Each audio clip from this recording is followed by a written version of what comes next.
ইতিপূর্বে তিনি প্রায় ৪,০০০ বছর হায়াত পেয়েছেন এবং তিনি আজও বেঁচে আছেন। কে সেই মহাপুরুষ যার ব্যাপারে খুব কম মানুষই জানে? তিনি কোথায় আছেন, কিভাবেই বা আছেন? এত লম্বা হায়াত পাওয়ার পিছনে বাস্তব ঘটনাটি বা কি? অনেক দিন আগের কথা। তিনি ছিলেন পৃথিবীর এক প্রান্তে, যেখানে ছিল জনমানবহীন নির্জনতা আর প্রকৃতির মাঝে নীরব ধ্যান ও আল্লাহর নির্দেশের পালনে নিজেকে প্রস্তুত করেছিলেন। জায়গাটি ছিল সমুদ্রের পাড়ে কাদামাটির প্রান্তে।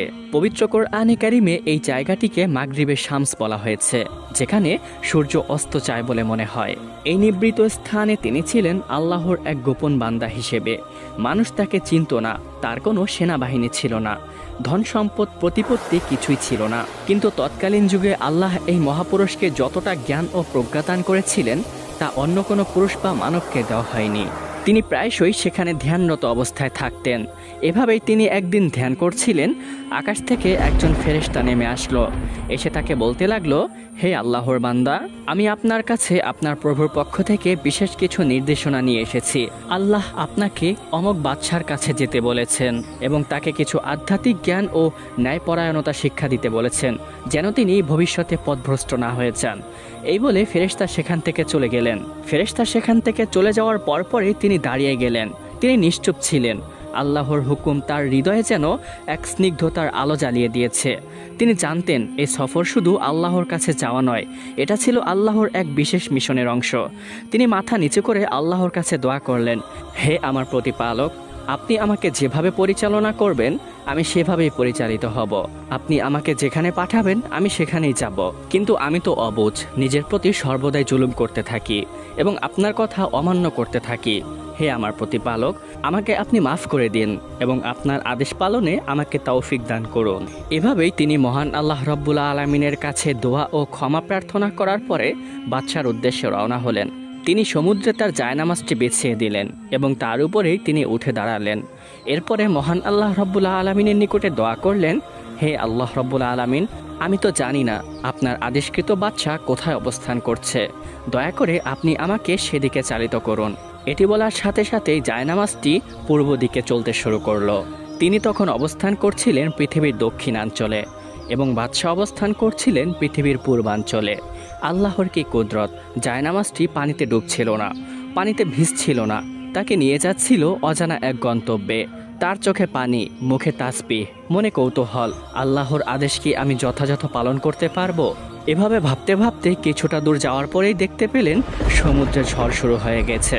সমুদ্রে উত্তাল ঢেউ, আকাশে বর্জ্যের গর্জন এবং মেঘের আনাগোনা চলছে। এগুলো দেখে তিনি সামান্য ভয় পেয়ে গেলেন, কিন্তু তার মনে ছিল ঈমানি শক্তি। তিনি মহান আল্লাহ রাব্বুল আলামিনের কাছে প্রার্থনা করতে শুরু করলেন, হে আল্লাহ রাব্বুল আলামিন, আমি আপনার পথে যাচ্ছি। এখানে আমার কোনো স্বার্থ নেই, আমার শুধু একমাত্রই স্বার্থ হচ্ছে আপনাকে খুশি করা। আপনি যদি আমাকে চান ডুবিয়ে মারতে পারেন, আপনি যদি চান এক নিঃশেষেই আমাকে ধ্বংস করে ফেলতে পারেন। হে আল্লাহ রাব্বুল আলামিন, আপনি আমার সহায় হন। এই বলে দোয়া করার সাথে সাথেই সমুদ্র সম্পূর্ণ শান্ত হয়ে গেল। সাথে সাথেই বজ্রের গর্জন বন্ধ হয়ে গেল এবং আকাশের মেঘগুলো সরে সম্পূর্ণ পরিষ্কার হয়ে গেল। তিনি পুনরায় বিশাল সমুদ্রের জলরাশি পাড়ি দিতে লাগলেন। আল্লাহর কি কুদরত! এত বড় সমুদ্র পাড়ি দিতে তার বেশি সময় লাগলো না। বিশাল সমুদ্র অল্প কিছুক্ষণের মধ্যেই তিনি পাড়ি দিয়ে দিলেন। এরপরে সামনে আসলো অনেক বড় জঙ্গল, যা ছিল অত্যন্ত ঘন এবং প্রচুর ভয়ঙ্কর। সেখানে বসবাস করত হিংস্র পশুসমূহ। রক্ত বা কোনো মানুষ দেখলে অচিরেই তারা যেন ঝাঁপিয়ে পড়বে। সেখানে চলছিল ভয়ঙ্কর গর্জন। কিন্তু যেই না এই আল্লাহর বান্দা জঙ্গলে পা রাখলেন, সাথে সাথেই সম্পূর্ণ জঙ্গল পশু পাখিহীন বনের মতো নিস্তব্ধ হয়ে গেল। সমস্ত পশুরা শান্ত হয়ে মাথা নিচু করে সারি দিয়ে দাঁড়িয়ে গেল। প্রকৃতি যেন তাকে চিনে ফেলল। এই সেই ব্যক্তি যার সঙ্গে আল্লাহর রহস্যময় সম্পর্ক রয়েছে। এরপর এলো দুর্গম পাহাড়, খাড়া পাথুরে শীতল বাতাসে মোড়ানো সেই পাহাড়। তিনি অবিরাম উঠতে লাগলেন, কোনো ক্লান্তি স্পর্শ করল না। আল্লাহ তার শরীরকে যেন শক্তি দিয়েছিলেন, তার মনকে পূর্ণ করেছিলেন আলোর জ্ঞান দিয়ে। তিনি অলৌকিক শৃঙ্খলায় এগিয়ে যেতে থাকলেন। যখনই তার সামনে গাছ অথবা গাছের ডাল এসে পড়ত, সাথে সাথে সে নিজে নিজেই সরে যেত। রাত দিন পেরিয়ে তিনি এগিয়ে যেতে থাকলেন। আকাশে চাঁদ, পাহাড়ে ছায়া, বাতাসে দোয়া, সব মিলিয়ে তার পথ হয়ে ওঠে রহস্যময় কিন্তু সম্পূর্ণ পরিষ্কার। আল্লাহর রহমত যেন তাকে ঘিরে রেখেছিল। এভাবেই অনেকটা পথ পাড়ি দেওয়ার পরে অবশেষে এক সকালে তিনি উঠে দাঁড়ালেন একটি উঁচু টিলার উপরে। সামনে দেখা যায় বিশাল রাজসভা, অসংখ্য সেনা, তাঁবু আর মহামানব। সেখানে ছিলেন সেই বাদশাহ। তিনি রাজপ্রাসাদের দিকে এগিয়ে গেলেন। আশেপাশের মানুষেরা তার দিকে তাকাচ্ছে, সম্পূর্ণ শরীরে ধুলো মাখা কিন্তু দীপ্ত চেহারা। এ যেন এক রহস্য ভরা মুখ, চেহারায় আছে অলৌকিকতার ছোঁয়া। সৈন্যরা তাকে চিনতে পারল না, কিন্তু তাকে থামাতেও সাহস করল না। তিনি কাউকে পরিচয় দিলেন না, যার জন্য তাকে কেউ চিনতও না। তবুও তার মাঝে ছিল এক অদ্ভুত আকর্ষণ। তিনি যেখানেই যান সেখানেই যেন চারপাশ শান্ত হয়ে যায়। বাদশাহ তখন রাজসভার কার্যক্রম সম্পাদন করছিলেন এবং কিছু গুরুত্বপূর্ণ ব্যক্তির সাথে আলোচনা করছিলেন। এই মহাপুরুষ তাকে আর বিরক্ত করল না। রাজসভার এক পাশে গিয়ে ঠায় দাঁড়িয়ে রইল। হঠাৎ করে তার নজর পড়ল আগন্তুক অতিথির দিকে। তাকে দেখা মাত্রই তার দৃষ্টি স্থির হয়ে গেল। বাদশাহ তাকে এমনভাবে দেখছিলেন যেন তিনি বহু বছর আগে থেকেই তার জন্য অপেক্ষা করছিলেন। তিনি উঠে দাঁড়ালেন, একটু মুচকি হেসে বললেন, আপনি নিশ্চয়ই আল্লাহর পক্ষ থেকে এসেছেন। আপনার আগমনের কথা আমি অনেক আগেই জেনেছি, কিন্তু আপনার পরিচয় এবং আপনার আগমন সম্পর্কে আমি একেবারেই অজ্ঞত। হে আল্লাহর বান্দা, আপনি আমাকে এই বিষয়ে কিছু বলবেন? তখন তিনি যথারীতি সম্মানের জন্য মাথা নিচু করে বললেন, হে বাদশাহ নামদার, আমার নাম হচ্ছে খিজির। আমি এসেছি জ্ঞান ও দায়িত্ব নিয়ে। আল্লাহ আমাদের মিলিত করেছেন এক বিশেষ উদ্দেশ্যে। তার কথার মাঝে বাদশাহ বলে উঠলেন, হে আল্লাহর অলি, হয়েছে, আর কিছু বলতে হবে না। আমি বুঝে গিয়েছি আপনার পরিচয় এবং আপনার উদ্দেশ্য কি। তিনি তার মন্ত্রীকে ডেকে বললেন, হে মন্ত্রী, তুমি আল্লাহর অলি এবং আমার অতিথিকে এক বিশেষ কামরায় নিয়ে যাও। তার সেবা যত্নে যেন কোনো কমতি না পড়ে। তাকে আমার রাজসভার সর্বোচ্চ অবস্থানে উপবিষ্ট করো। তার অতিথি আপ্যায়নে যেন কোনো কমতি না পড়ে। মন্ত্রী খিজির আলাইহিসসালাতুওয়াসসালামকে একটি বিশেষ কামরায় নিয়ে গেল, যা অত্যন্ত সাজানো গোছানো এবং অনেকটাই আরামদায়ক ছিল।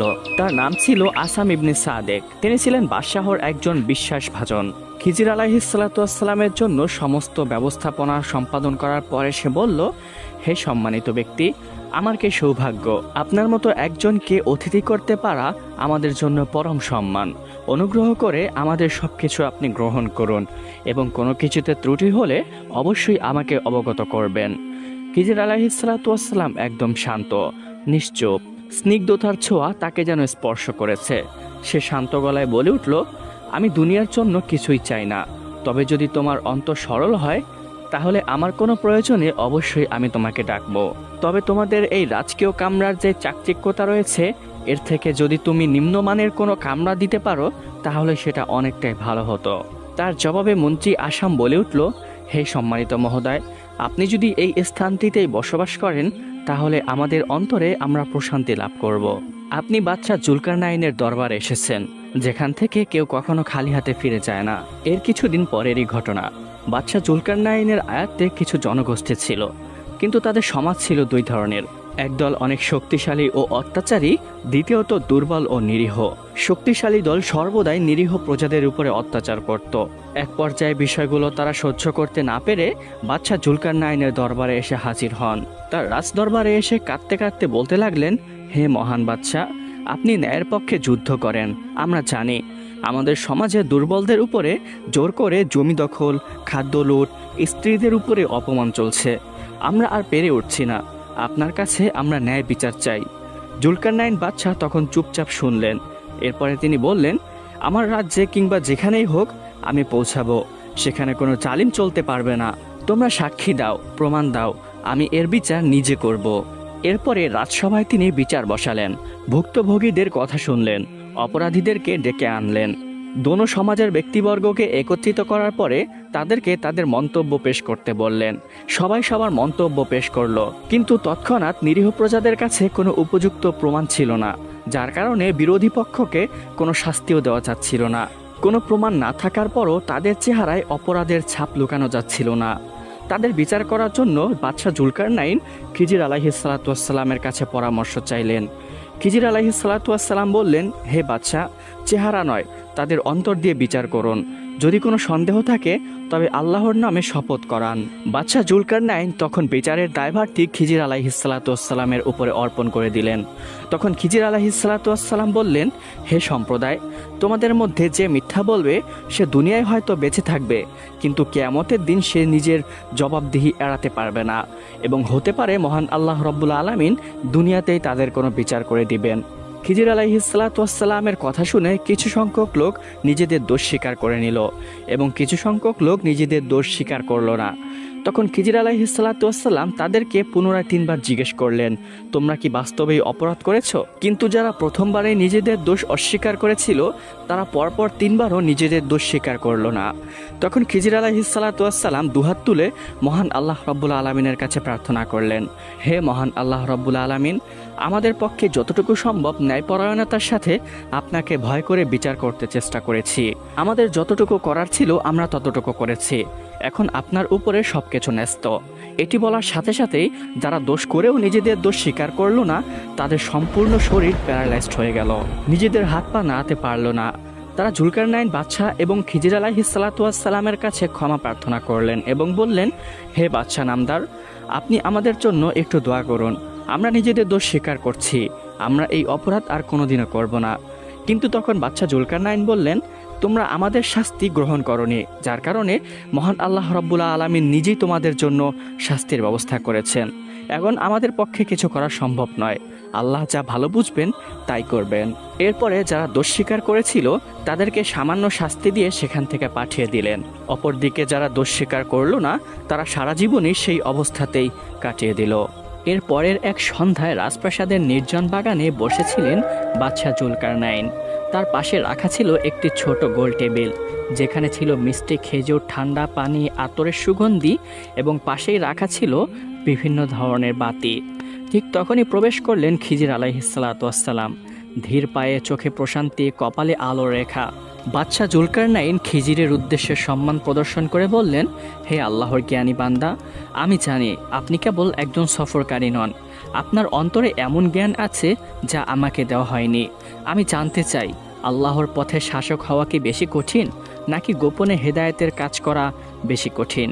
খিজির আলাইহিসসালাম কিছুক্ষণ চুপ থেকে বললেন, বাদশাহ হওয়া খুব কঠিন, কারণ সেখানে নিজের ইচ্ছা ও অহংকারকে সংযত করা লাগে। আর গোপনে আল্লাহর কাজ করাও কঠিন, কারণ সে উপস্থিত কোনো পুরস্কার পায় না এবং কেউ তাকে বাহবাও দেয় না। কিন্তু যার অন্তরে আল্লাহর জন্য তাকওয়া এবং ভয় রয়েছে তার কাছে উভয় পথই শান্তির। জুলকারনাইন বাদশাহ তখন নিজের দৃষ্টি ঝুঁকিয়ে ফেললেন এবং নরম কণ্ঠে বললেন, তাহলে আপনি আমাকে সাহায্য করবেন? এই বিশাল সাম্রাজ্য যেন অন্যায়ের হাত থেকে নিরাপদ থাকে। খিজির আলাইহিসসালাম একটু মুচকি হেসে বললেন, যদি তুমি আল্লাহর নাম ছাড়া কোনো আদেশ না দাও আর যদি ন্যায় অন্যায়ের মাঝে দ্বিধা না করো, তাহলে অবশ্যই আমি থাকব যতদিন আল্লাহ চান।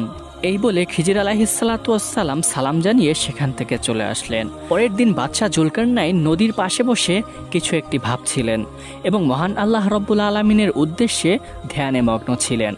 হঠাৎ করে সেখানে একজন ফেরেশতা আসলো, যার সাথে তিনি প্রায়শই কথোপকথন করতেন। ফেরেশতা এসে তাকে সালাম জানালো।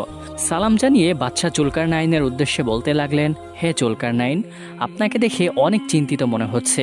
এত কি নিয়ে ভাবছেন? মহান আল্লাহ রব্বুল আলামিন সর্বদাই তো সৎকর্মীদের সাথে রয়েছে। তখন বাদশাহ জুলকারনাইন ফেরেশতার উদ্দেশ্যে বলতে লাগলো, হে আল্লাহর ফেরেশতা, আমার ভিতরে আল্লাহর ইবাদতের একটি আমেজ বইছে, কিন্তু আমাদের জীবন তো অতি স্বল্প, অনেক ছোট। এত অল্প সময়ে মহান আল্লাহ রব্বুল আলামিনের ইবাদত করে আদৌ সন্তুষ্টি অর্জন করা সম্ভব? আমার অনেক আফসোস হয়। যদি আমি অনেক লম্বা হায়াত পেতাম তাহলে সম্পূর্ণ জীবনটাই আমি মহান আল্লাহ রব্বুল আলামিনের দরবারে পড়ে থাকতাম, তার ইবাদত করতাম এবং ন্যায় বিচার প্রতিষ্ঠা করতাম। তখন ফেরেশতা তাকে সান্ত্বনা দিয়ে বলল, হে আল্লাহর নেক বান্দা, অনেক আগে কোনো একটি সময় আকাশে আমি একটি ঝর্ণার আলোচনা শুনেছিলাম, যার নাম ছিল আবে হায়াত। তা ছিল কোহে কাফের পদতলে। আমি সেই ঝর্ণার বিষয়ে এমনও শুনেছি, কেউ যদি সেখান থেকে পানি পান করে তাহলে সে কিয়ামত পর্যন্ত মহান আল্লাহ রব্বুল আলামিনের হুকুমে হায়াত পাবে। হে বাদশাহ জুলকারনাইন, আপনি এভাবে প্রচেষ্টা করতে পারেন। এই কথা শুনে বাদশাহ জুলকারনাইন দাঁড়িয়ে গেলেন। তার অন্তরে মহান আল্লাহ রাব্বুল আলামিনের ইবাদতের আমেজ আরও বেড়ে চলছিল। পরের দিন বাদশা জুলকারনাইন একটি সভা ডাকলেন, যেখানে তার রাজ্য এবং আশেপাশের রাজ্যের সমস্ত জ্ঞানীগুণী ব্যক্তিবর্গ উপস্থিত ছিলেন। সকলকে একত্রিত করার পরে বাদশা সর্বপ্রথম সবাইকে তাওহীদের দাওয়াত দিলেন। এরপরে সবাইকে উদ্দেশ্য করে বললেন, হে সম্মানিত উপস্থিতি, আমি একটি অদ্ভুত ও অলৌকিক উদ্দেশ্যে আপনাদের সবাইকে একত্রিত করেছি। আমি আপনাদের কাছে অমৃত তথা আবে হায়াতের সম্পর্কে জানতে চাই। আপনাদের মধ্য থেকে এই বিষয়ে যার যতটুকু জানা আছে দয়া করে আমাকে খুলে বলুন। তখন সবার মধ্য থেকে একজন দার্শনিক সর্বপ্রথম মুখ খুলল এবং বলল, হে মহারাজ, বহু শতাব্দী ধরে এই আবে হায়াত শুধু রূপকথা ছিল। তবে বৌদ্ধ, পারসিক, হিন্দু ও আরব দার্শনিকদের কিছু প্রাচীন নথিতে আমরা এমন এক ঝর্ণার কথা উল্লেখ পাই যা অন্ধকার জঙ্গলে প্রবাহিত হয়, যেখানে সূর্যের আলো কখনো পৌঁছায় না। হে বাদশা, এ পানি আল্লাহর রহমতের এক নিদর্শন। শুধুমাত্র সেই ব্যক্তি পান করতে পারে যাকে আল্লাহ নিজে অনুমতি দেন। শুধু বাহু নয়, এর জন্য প্রয়োজন আত্মার পবিত্রতা। বাদশা জুলকারনাইন তখন কৌতূহল চোখে বলে উঠলেন, তবে সে স্থান কোথায়? কোন পথ ধরে গেলে সেখানে আমি পৌঁছাবো? তখন একজন ভূগোলবিদ বলে উঠলেন, হে বাদশা নামদার, আমার হিসাব অনুযায়ী এ ঝর্ণা অবস্থিত জলজগতের এক রহস্যময় দ্বীপে, যেখানে যেতে হলে পার হতে হবে মরুভূমি, অগ্নিপাহাড়, অন্ধকার গুহা এবং এমন এক উপত্যকা যেখানে সময় চলাচল বন্ধ হয়ে যায়। তার কথা শেষ হতে না হতেই একজন দূরদর্শীবিদ বলে উঠলেন, হে বাদশা জুলকারনাইন, এ যাত্রা কোনো সহজ যাত্রা নয়। এ পথ কোনো সহজ পথ নয়। এ পথে রয়েছে হাজারো বিপদের হাতছানি, বিভ্রমের মরীচিকা, এমন ফুল যা ঘ্রাণের ঘুম পাড়িয়ে দেয়, এমন এক নদী যার জল স্বচ্ছ কিন্তু পান করলে তৃষ্ণা বেড়ে যায়, আর এমন এক জায়গা যেখানে সময় যেন থেমে যায়। কেউ যদি সেখানে একবার যায় সে কখনো ফিরে আসে না, চিরকালের মতে আটকে যায় সময়ের গোলক ধাঁধায়। এই অমরণের ওষুধ শুধু সেই ব্যক্তিই পায় যে পথের মাঝে মৃত্যু গ্রহণে প্রস্তুত থাকে। সভাসদদের কথা শুনে বাদশা জুলকারনাইন কিছুটা ভয় পেয়ে গেলেন। মনে মনে ভাবতে লাগলেন, পথটা যদি এতটাই কঠিন হয় তাহলে আমি সেখানে কিভাবে যাব? আমি তো জানিও না আবে হায়াত কোথায় রয়েছে, তাহলে আমি সেখানে পৌঁছাবই বা কি করে? বাদশা জুলকারনাইন সভাসদদের উদ্দেশ্য করে বলতে লাগলেন, হে সম্মানিত ব্যক্তিবর্গ, তাহলে আপনাদের মধ্যে এমন কেউ আছে কি যে আমার সাথে যাবে এবং পথিমধ্যে আমাকে সাহায্য করবে? ওই সত্তার কসম যার হাতে আমার প্রাণ রয়েছে, আমি তার কাছে চিরদিনের জন্য কৃতজ্ঞ থাকব। খিজির আলাইহিসসালাম সেই রাজসভায় উপস্থিত ছিলেন। বাদশা জুলকারনাইনের টেনশন ভরা গম্ভীর মুখ দেখে খিজির আলাইহিসসালাম বলে উঠলেন, হে বাদশা নামদার, আপনি ভয় পাবেন না। মহান আল্লাহ রব্বুল আলামিন আপনার সাহায্যের জন্য এবং আপনাকে সঠিক পথ প্রদর্শন করার জন্যই মহান আল্লাহ রব্বুল আলামিন সাক্ষাৎ করিয়েছেন। হে বাদশা জুলকারনাইন, আপনি টেনশন করবেন না, আমি অবশ্যই আপনার সাথে যাব। এর পরের দিন তারা রওনা হলেন অজানা এক উদ্দেশ্যে। ঘোড়া, উটে এবং কেউ কেউ পায়ে হেঁটে। সবার দৃষ্টি পশ্চিম দিকে, কারণ কথিত আছে আবে হায়াত সেই অরণ্যের শেষ প্রান্তে অবস্থিত, যেখানে সূর্য অস্ত যায় বলে মনে হয়। তারা সকলেই মহান আল্লাহ রব্বুল আলামিনের উপরে ভরসা করে সফর শুরু করলেন। সাথে ছিল সামান্য কিছু খাদ্য ও আসবাবপত্র সরঞ্জাম এবং সামান্য কয়েকজন সৈনিক। তাদের চোখে ছিল প্রশান্তি এবং অন্তরে ছিল স্নিগ্ধতার আলো। কেউ ঘোড়ায়, কেউ উটে, আবার কেউ সফর করছিল পায়ে হেঁটে। অনেকটা দূর সফর করার পরে তারা এক পর্যায়ে পৌঁছালেন একটি রহস্যময় জঙ্গলে। সেখানে অবস্থান করছিল অনেক ভয়ঙ্কর ও হিংস্র প্রাণীসমূহ। জঙ্গলের মাঝে কিছুটা পথ অতিক্রম করে তারা একটি অদ্ভুত বিষয় দেখতে পেলেন। তারা দেখতে পেলেন সেখানে গাছেরা কথা বলে। তারা মুখে নয় বরঞ্চ পাতা নড়ে ওঠে এবং আল্লাহর কসম করে। গাছগুলো তাদের পথ আটকে রেখেছিল, কিছুতেই তারা পথ ছাড়ছিল না। তখন একটি গাছ বলে উঠল, যারা অহংকার করে এবং গম্ভীরতার সাথে চলে তারা আমার ছায়া পায় না। আরেকটি গাছ ফিসফিস করে উঠল, শুধুমাত্র আল্লাহর অলিরাই পারে এই পথ অতিক্রম করতে এবং এই জঙ্গল পাড়ি দিতে। তখন খিজির আলাইহিসসালাম সেজদায় লুটিয়ে পড়ল। গাছগুলো সরে গেল এবং সম্পূর্ণ পথ পরিষ্কার হয়ে গেল। তারা পুনরায় পথ চলতে শুরু করলেন।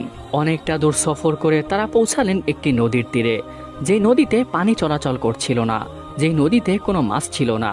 সেখানে শুধু বালু ছিল, সে বালুকাময় পানির মতো স্রোতমান হয়ে চলছিল। খিজির আলাইহিসসালাম সকলের উদ্দেশ্যে বলতে লাগলেন, হে সাথী সঙ্গী, এটা কোনো সাধারণ নদী নয়। এই নদী পার হতে হলে নিজের সময়কে বিসর্জন দিতে হয়।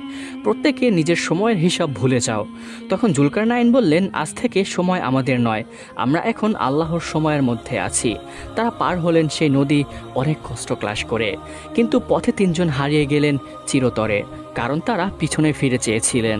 এরপরে হাঁটতে হাঁটতে তারা একটি গুহায় পৌঁছালেন, যার নাম ছিল সাইয়েদাতুন নফস, অর্থাৎ নফসের নারী। এই গুহার ভিতরে ঢুকলেই সামনে আসে নিজের পাপ, ভয় ও লোভ। এক সৈন্য চিৎকার করে উঠল, আমার মা আমার সামনে এসেছে, সে আমাকে ডাকছে, আমি বাড়ি ফিরে যেতে চাই। খিজির আলাইহিসসালাম বললেন, এটা তোমার মা নয়, এটা হচ্ছে তোমার লোভ। কারণ তুমি কোথায় আছো সেটা তোমার মা জানে না, সেটা জানে শয়তান, এবং শয়তান তোমাকে লোভের প্রতি প্রচারণা দিচ্ছে। তুমি ওই দিকে একদমই তাকিও না, মহান আল্লাহ রাব্বুল আলামিনের উপরে ভরসা রাখো। এই মায়াবী গুহার দিকে আর তাকিও না। এই বলে তারা পুনরায় পথ চলতে শুরু করলেন। এভাবেই সফর করতে করতে পথিমধ্যে তারা অনেক ভয়ঙ্কর ও বিপদগামী বিষয়বস্তুর সম্মুখীন হলেন, কিন্তু তাদের একনিষ্ঠ তাওয়াক্কুলের কারণে মহান আল্লাহ রাব্বুল আলামিনের রহমত ও অশেষ বরকতে কোনো বাধা বিপত্তি তাদের পথ আটকে রাখতে পারল না। এভাবেই তারা অনেক দিন সফর করলেন। সফর করতে করতে তারা এক বিস্ময়কর উপত্যকায় পৌঁছলেন।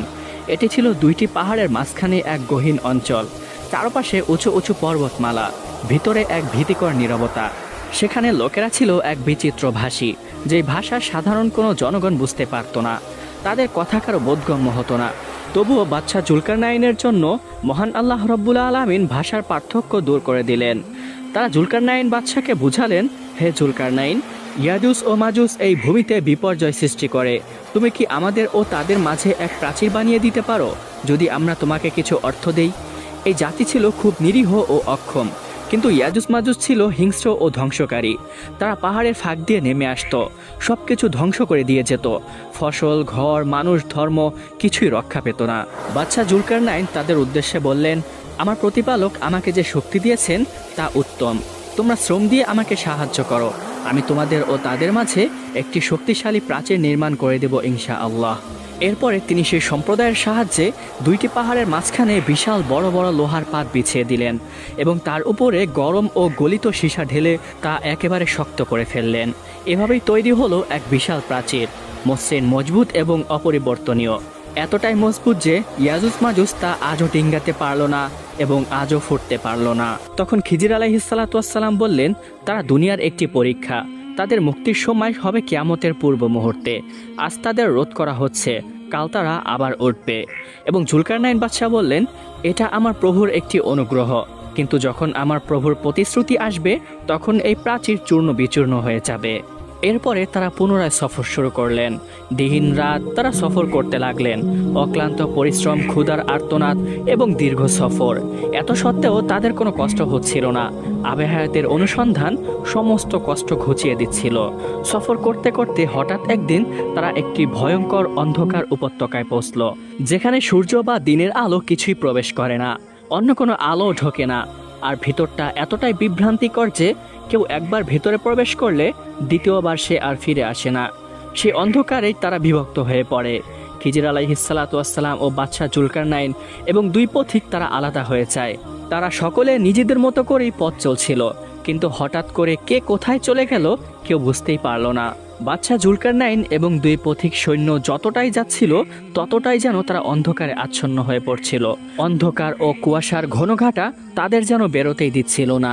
কিছুটা দূর যাওয়ার পরে তারা একে অপরকে ডাকতে শুরু করলো, কিন্তু কেউ কারো আওয়াজ শুনতে পেল না। সেই জায়গাটি এমন ছিল, সময় সেখানে থেমে যেত। সঠিক পথে গেলে অল্প সময়ের মধ্যেই অনেকটা পথ অতিক্রম করত, কিন্তু ভিন্ন পথে গেলে বছরের পর বছর সেই একই জায়গায় বসে পথ চলতে থাকতো। অন্যদিকে খিজির আলাইহিসসালাম নিজের মতো করে পথ চলছিলেন। মহান আল্লাহ রাব্বুল আলামিন তার অন্তরের আলো জ্বালিয়ে দিয়েছিল। তিনি সঠিক পথেই হাঁটছিলেন, মুখে আল্লাহর নাম, অন্তরে কিছুটা আতঙ্ক ও ভয়। সে অন্ধকারে কোথায় যাবে, কিন্তু আল্লাহর উপর ভরসা ছিল। অনেকটা দূর যাওয়ার পরে তিনি ঝিরঝিরে পানির শব্দ শুনতে পেলেন। আওয়াজটি তিনি অনুধাবন করলেন, দেখতে পেলেন আওয়াজটি সামনে থেকে আসছে। খিজির আলাইহিসসালাম সেই শব্দ অনুসরণ করতে থাকলেন। কিছুটা দূর যাওয়ার পরেই দেখতে পেলেন একটি আলোর ঝলকানি, যা একটি গুহার ভিতর থেকে আসছিল। খিজির আলাইহিসসালাম সেই আলোর কাছে গেলেন, দেখতে পেলেন সেখানে একটি ভয়ঙ্কর গুহা, তিনি আল্লাহর নাম নিয়ে সেই গুহার ভিতরে প্রবেশ করলেন। ভিতরে প্রবেশ করে দেখতে পেলেন একটি আশ্চর্যময় জলধারা। এমন অদ্ভুত ও বিস্ময়কর জলধারা পৃথিবীর অন্যত্র নেই। তা নীরবভাবে এক পাথরের গা বেয়ে পড়ছে। তার পানি একেবারে স্বচ্ছ, তা ঝরছিল নিঃশব্দভাবে, কিন্তু তা থেকে এমন আলো বিচ্ছুরিত হচ্ছিল যেন মনে হচ্ছিল সম্পূর্ণ গুহা আলোকিত হয়ে যায়। তিনি বুঝতে পারলেন এটাই সেই কাঙ্ক্ষিত আবে হায়াত। তিনি সামান্য পানি পান করে নিলেন, সাথে সাথেই তার শরীরে বয়ে এলো এক অদ্ভুত বদল। তার শরীর যেন সময়ের বাইরে চলে গেল। ক্লান্তি, ক্ষুধা, ঘুম সব অনুভব একে একে হালকা হতে লাগলো। মনে হলো যেন এক নিঃসঙ্গতা তাকে গ্রাস করে ফেলেছে। তিনি গুহা থেকে বের হয়ে এলেন, কিন্তু অন্ধকার উপত্যকায় যেন আগের চেয়ে আরো রহস্যময় হয়ে উঠেছে। তিনি বহুবার চেষ্টা করলেন আগের পথে ফিরে আসতে, জুলকারনাইনের কাছে যেতে, কিন্তু প্রতিটি রাস্তা তাকে আরেক পথে নিয়ে যাচ্ছিল। অন্যদিকে জুলকারনাইন বাদশাহ খিজির আলাইহিসসালাতুয়াসসালামকে হারিয়ে উদ্বিগ্ন হয়ে পড়েন। তিনি অনেক খোঁজাখুঁজি করলেন, পুরো উপত্যকা চষে বেড়ালেন, কিন্তু কোথাও খিজির আলাইহিসসালাতুয়াসসালামের দেখা পেলেন না। অনেকক্ষণ অতিবাহিত হয়ে যাওয়ার পরে তিনি বুঝতে পারলেন নিশ্চয়ই খিজির আলাইহিসসালাতুয়াসসালাম আবে হায়াতের অনুসন্ধান পেয়েছে। তার ভাগ্যে আলাদা কিছু লেখা রয়েছে। তিনি বিশ্বাস করলেন হয়তো খিজিরই সেই ব্যক্তি যাকে আবে হায়াতের পানি নসিব করা হয়েছে। অবশেষে অনেক খোঁজাখুঁজির পরে তিনি তার রাজপ্রাসাদে ফিরে এলেন। তিনি অনেক চিন্তাভাবনা করার পরে এতটুকুই বুঝতে পারলেন সফলতা দীর্ঘ হায়াতের মধ্যে নেই। মহান আল্লাহ রব্বুল আলামিন যতটুকু হায়াত দিয়েছেন ততটুকুর মাঝেই সঠিক পথে চলে ন্যায় বিচার করে তার সন্তুষ্ট অর্জন করার মাঝেই বরঞ্চ সফলতা রয়েছে। তো প্রিয় দর্শক, যতটুকু হায়াত পেয়েছি ততটুকু মহান আল্লাহ রব্বুল আলামিনের সন্তুষ্টির পিছনে আমরা ব্যয় করি।